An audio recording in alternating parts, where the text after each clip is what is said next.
Hello, I am Chad with Butler Contracting. I'm the team lead. Today we're on site over in Tahitian Village. We just got done finishing up a 3-rail ornamental fence.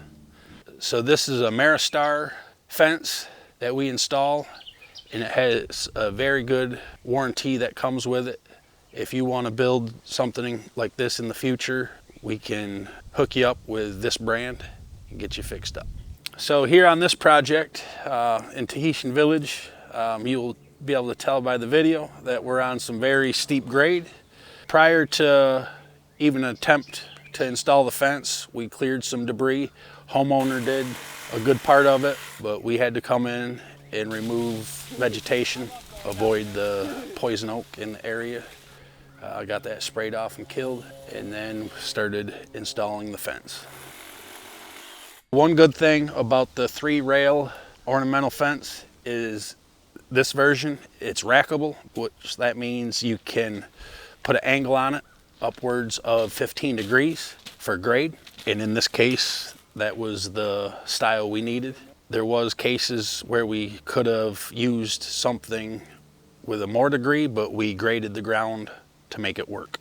Some places were able to get straight runs, but on the hillsides, we had to rack them and line them up as best as possible per customer's request. So we set out our corners, start running string line, and then start drilling holes.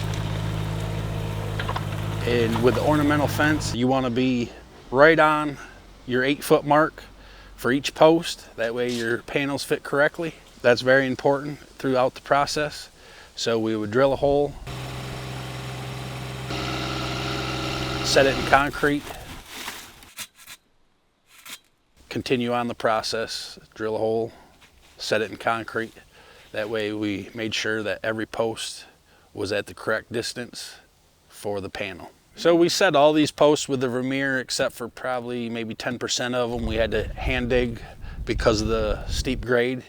We just couldn't access it in a safely manner to drill with the Vermeer, so we hand dug 3 to 5 posts. So this fence is roughly 330 feet with 2 4-foot man gates, pedestrian gates.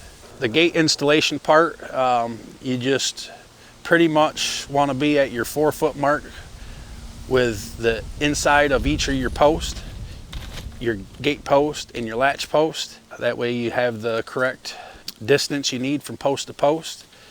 And then you want roughly a 2-inch gap at the bottom so you don't drag in the future. The brackets on the gates are the wraparound, the post bracket with the clamping style.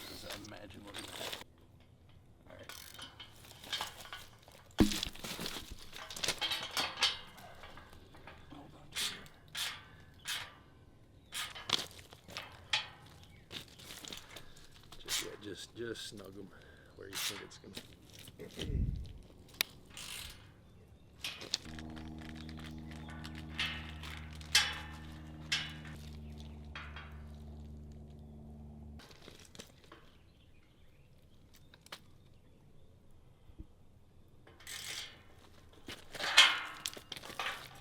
Move some stones a little bit.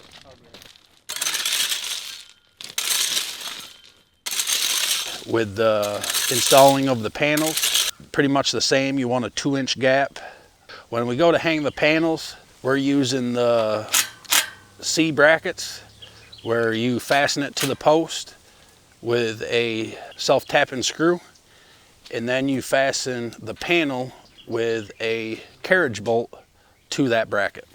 And there's 3 on each post, so 6 on each panel, 3 at each end.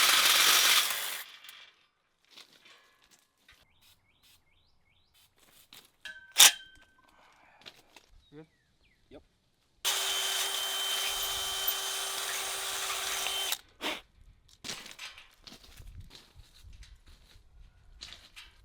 And then on some of the corners where it's a rounded corner, we have brackets that have angles in them upwards of 45 degrees, but they're not rackable, so you can only use them on a flat angled panel. Part of the process, you're never going to get your posts all set at the perfect height. So what we do afterwards, after the panels are installed, we top the post so there'll be a fresh cut so you don't void warranty. You spray primer. It's a zinc primer for this brand. And then once that dries, you spray with the black touch-up, and any place you got a scratch or a blemish from installation, you just go around touching all that up at the end. So we also installed, for the steep grade and better access down to the bottom part of their gated property, we installed a railroad tie staircase per customer's request. It's all pinned together. Turned out pretty nice. So if you're looking for a fence in the future, consider Butler Contracting for your installers.